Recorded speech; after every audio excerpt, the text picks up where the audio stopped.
up, witches? My name is doozy and welcome back to my channel. If you're new here, and there have been many new people joining my little community recently, then hello, hi, welcome. Nice to have you here.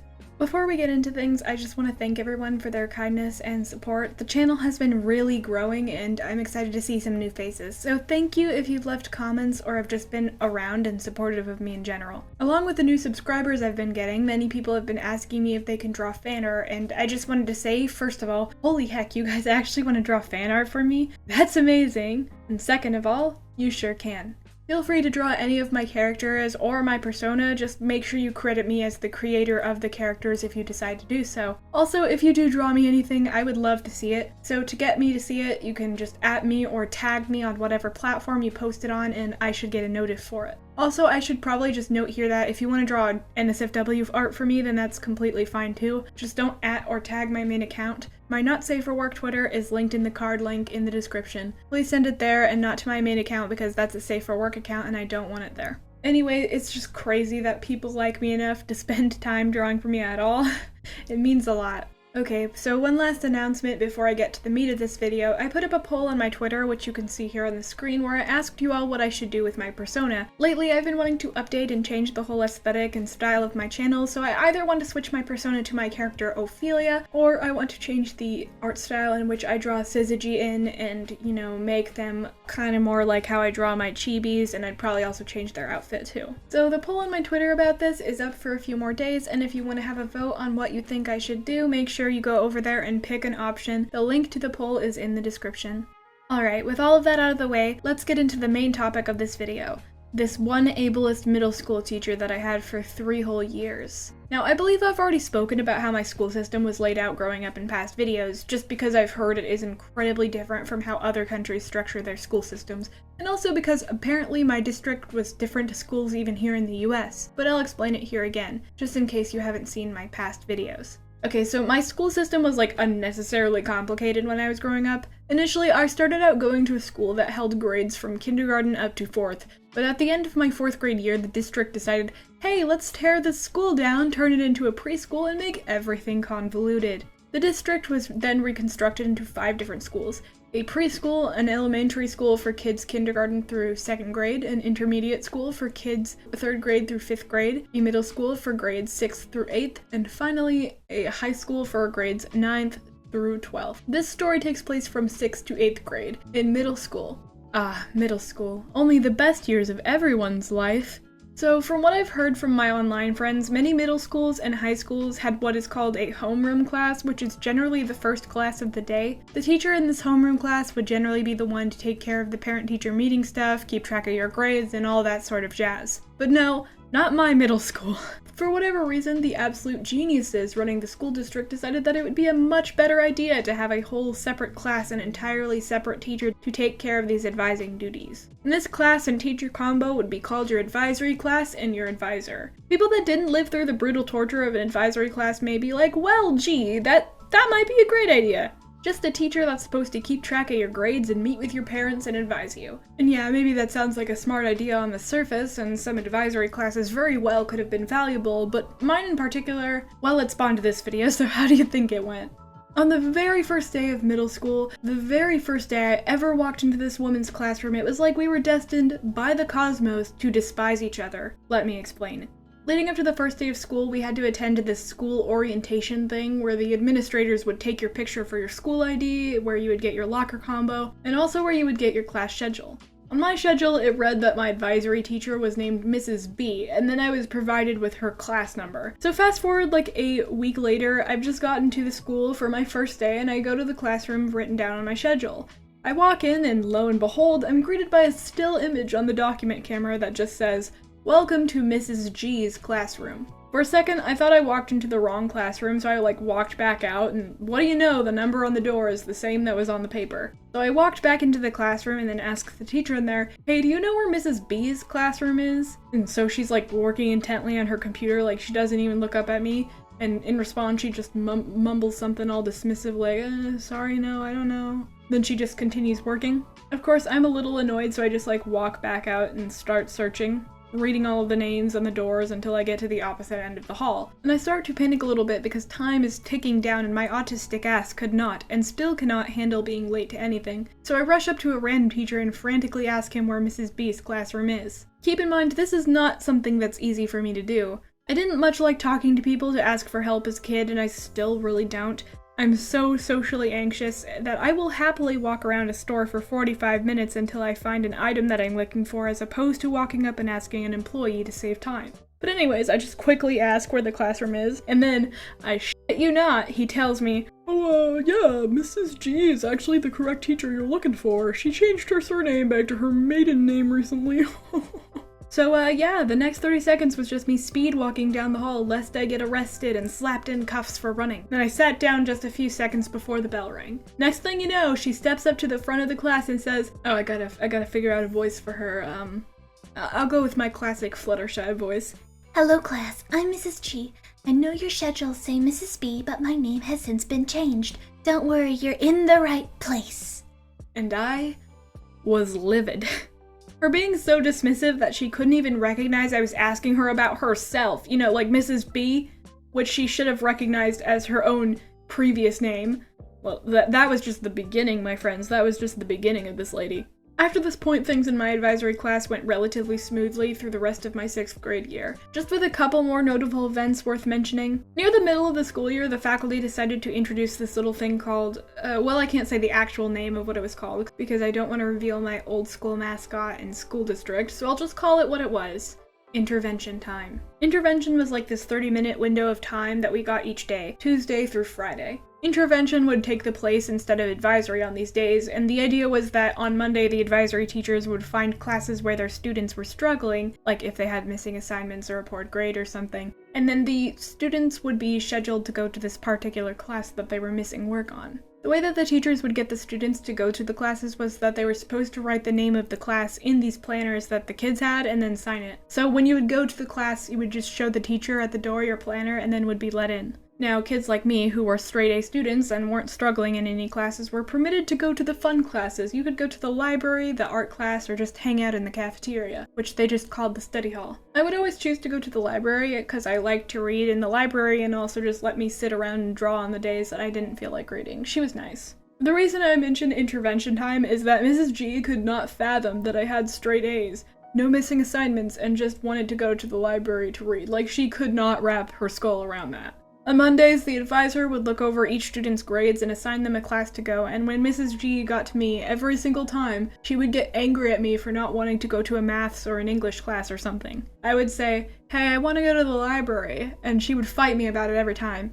She'd be like, "You go to the library all the time. You should go to science." And I would just respond like, "Hey, why would I go to science? I have an A and I did all my work." And I don't know why that offended her so badly. It was really weird. Furthermore, on Mondays when we were just in advisory class, she would also get mad at me for drawing, even though I had never had any overdue work and we never did anything in advisory back then. We literally just came to class and sat around, waiting for Mrs. G to come around and sign our planners. Other kids just talked the whole time, but she would specifically get in my face because I was drawing and not doing work. As per usual, I would explain that I had no work due, and just as usual, it was just like she couldn't wrap her brain around that. And again, a lot of people would just be talking in there and doing nothing, so I have no clue why she always picked on me out of everyone. And this went on for like a whole year. Finally, at the end of the year, one more notable thing happened when we were doing SBAC testing.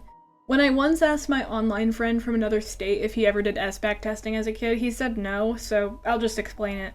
SBAC testing was the smarter balanced state test that we took at the end of every year, all the way up from kindergarten to the last year of middle school. I was always a fairly quick tester, like I would generally finish early on like the last day of testing each time. So this one year I had like 45 minutes of free time until class was over after I finished my test. And Mrs. G at the beginning of class specifically said, "Okay class, if you finish your test early, then you can do a quiet activity for the rest of the time."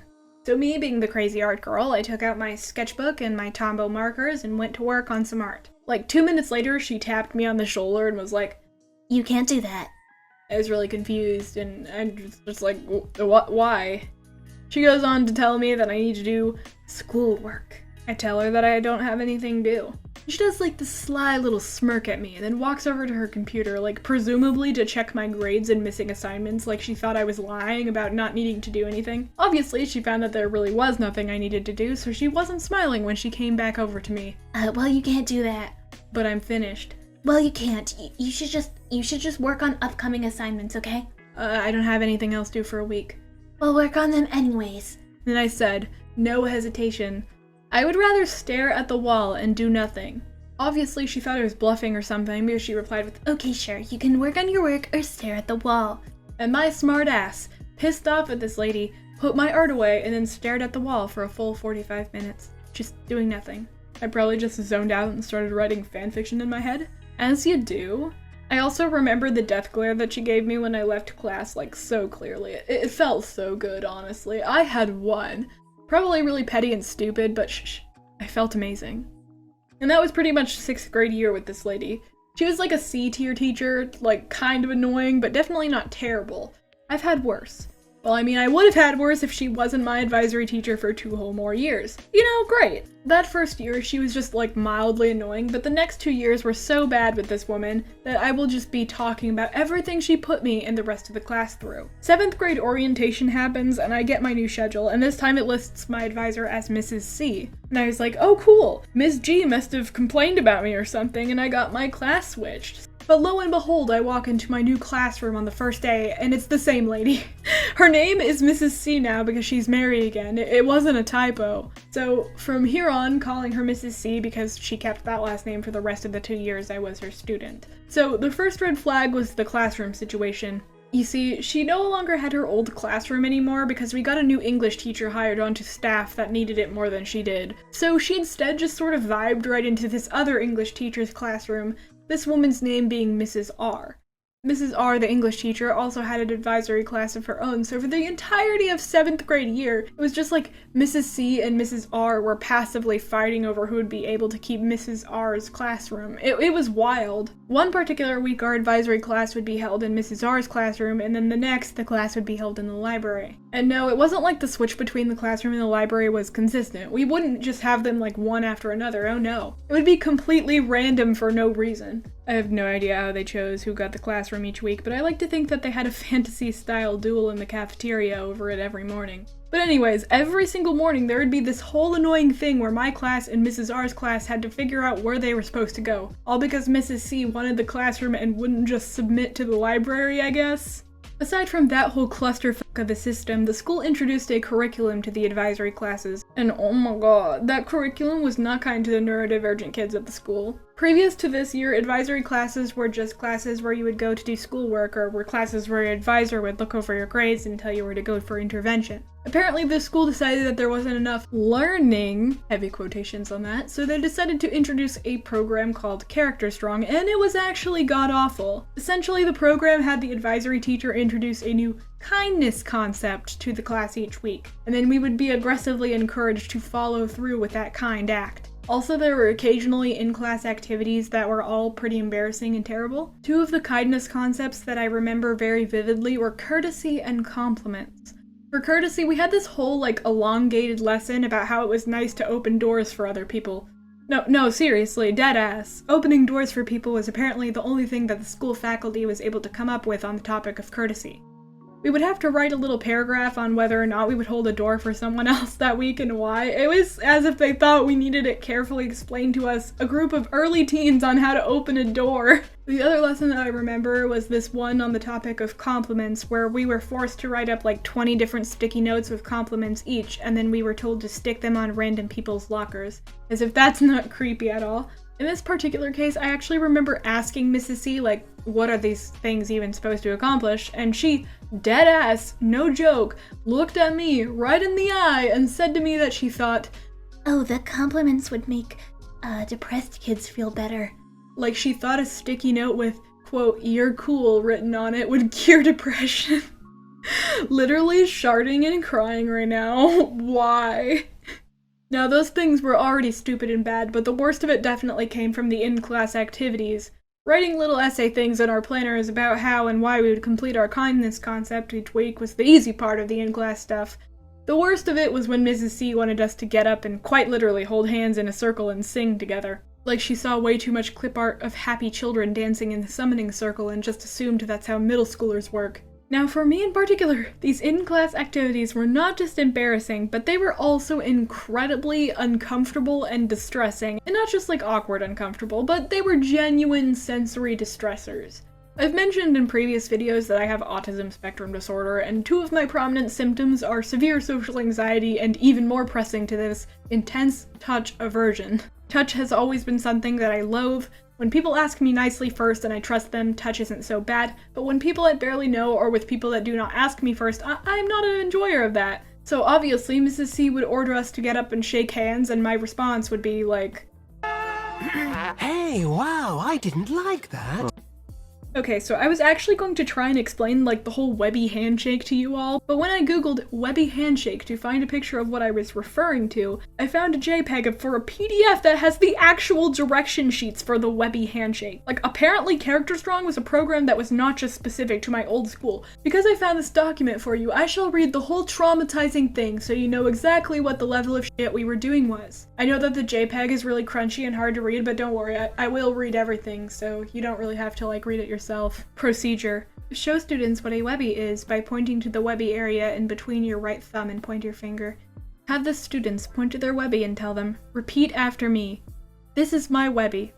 I promise to always use my Webby when greeting others. One day, this Webby, my Webby." Why is this so dramatic? This Webby, my Webby, will help me get a job and make a positive difference in the world. I promise to always use my Webby.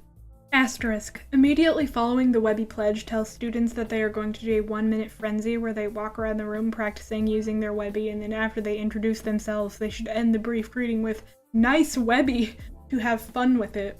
Extra. You can add more to this exercise by giving examples of bad handshakes and what not to do, i.e. the dead fish, hand crusher, the lingering handshake, the 2-handed shake, the non-committed fingers only handshake, etc. Oh, and this is the kicker, guys. This is the really freaky part. Every time you have a new student or special guest come into your classroom, you can have everyone stand, including the new person or guest, and do the Webby handshake. If it is a lady, oh god, you would say, "Gentlemen, there is a lady in the room, so please stay standing as blank comes around the room to each of you. Please introduce yourself to them using your Webby." And then, like, the final paragraph is, like, so insulting. Asterisk. Students love the Webby, and it works fantastically while teaching how to properly greet others. This is real. This is real. This is something that we did in this very school. And again, I didn't want to do this because of my legitimate sensory issues and also because this Webby thing is really stupid, honestly, but Mrs. C was not having it. She expected everyone to do this kind of shit when we were told. So I tried to explain to her on like several occasions that I have autism and I am not comfortable doing that kind of thing. But just like when I would try and explain that I didn't have work to do the year before, she would always just push and push. I actually got sent to the principal's office during this time because I refused to do the Webby handshake thing. I remember very clearly, we were in the library and she asked all of us to get up, so I stayed seated and the whole class just kind of stared at me. So when she asked me why I wouldn't get up, I told her that I was uncomfortable and didn't want to. She combated that statement with, "Oh, what do you have to lose?" You know what I said? I looked her in the eyes, brave for my eye contact hating self, and said, oh so dramatically, "My dignity." She sent me to the office after that, and I had to like write up a form that said I was in trouble. Totally fair and deserved, and not at all extremely cruel to the autistic kid. About 2 months later, at a parent-teacher conference, Mrs. C tried to bring up the Webby thing as well as other examples of me not participating in Character Strong to tell my mom that I was a bad student. In response, my mom also carefully explained to her that I was autistic and that I wouldn't be able to participate in such activities in general. With my mom telling her that, she seemed to finally back off and agreed to stop trying to make me participate. And the following week, what do you know, she was trying to force me to participate again.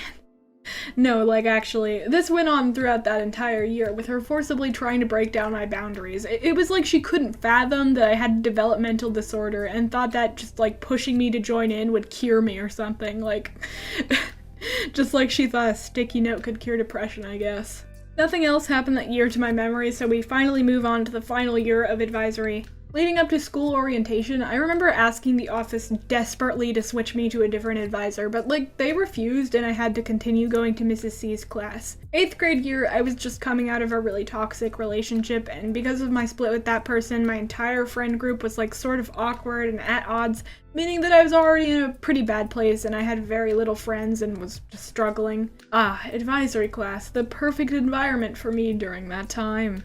Apparently, Mrs. R got tired enough of Mrs. C to permanently force her out of her classroom, so for the whole year we were in the library. Over that year, my dynamic with Mrs. C kept getting increasingly volatile. We argued, fought, and I kept getting sent to the office repeatedly for not doing the yucky stuff she wanted me to do. Also, this particular year, they dropped the Character Strong program in favor of the intervention time again. Maybe they just realized that it was really weird. So all of the weird socializing and touching stuff was at Mrs. C's request, and not the school's. Great. She repeatedly expressed to me that she didn't care about my sensory issues and that she would force me to do things I was uncomfortable with regardless of my condition. And this went on for a whole year, and it was honestly relatively similar to the year prior. There are only 2 key things that I'd like to mention. One is that she would get mad at me for reading and drawing during advisory when, again, I usually had nothing that I needed to do, and the class itself didn't usually have any activities. Even with the woman trying to make us do stupid in-class stuff, most of the class was just downtime where she would ramble at us about this or that. Her rambles often entered her personal life weirdly, where she would talk on and on about her husband and get mad if we weren't listening. One of the worst times was when Mrs. C called my friend out in the middle of class because they weren't paying attention to her while she was bragging about a Gucci scarf or something her husband bought her. The final thing I need to tell you all is that she was an ELL teacher, and a really bad one apparently. You see, one day I was talking to a friend that I'll call Gabby. Gabby was a bilingual Spanish and English speaker. Though she was a fluent English speaker, she really struggled writing in proper English grammar and was in Mrs. C's ELL class, or English Language Learning class. The crazy thing about this was that Mrs. C was not fluent in Spanish. I had a lot of Spanish speakers in my advisory class, and I remember Mrs. C asking them on several occasions how to say things like "Como te llamas?" It was like she was not even close to fluent. Apparently, the ELL class was pretty varied and divided in terms of what level each student was at. Though some students, like Gabby, were fluent in English verbally, some kids in the class were not. Gabby informed me that Mrs. C would ask the bilingual kids how to say simple things to the Spanish-speaking kids, and the whole thing was just one big oof. I have no idea how she got the job to teach them if she wasn't even fluent in Spanish. What? Bruh moment. Anyways, after 8th grade year, I went to high school and then moved away from that district 1 year later, and I have not seen her since, and I hope she got fired because, boy oh boy, she was bad at her job. It wasn't just that she was kind of mean to me, it was that she was ableist against me and was just entirely a piss-poor teacher, apparently, to everyone, even her ELL students. So yeah, that was my 3-year experience with this nightmare of a lady. If any of you in the audience have a similar experience in school, especially if you did Character Strong, I want to know if you did Character Strong. Feel free to write a comment about it. I honestly love reading these kinds of stories, and it always feels kind of nice to know that I'm not alone in some of my negative experiences as a neurodivergent kid navigating a world designed for neurotypicals. With all of that being said, I want to thank all of you that made it to the end of this video. I really hope you enjoyed this story time, and if you want to see more like it, just let me know in the comments. Furthermore, if you want to vote in my polls to help me choose what video to do next, I will occasionally post a poll on my community tab asking as much, so you can keep track of that to know what sorts of things are coming next. Also, remember to go to my Twitter and vote in the poll about my persona change. Again, the link to that poll is in the description of this video. Thank you all for being here. Feel free to rate and subscribe if you feel so inclined. Have a nice rest of your day, and don't forget, stay magical.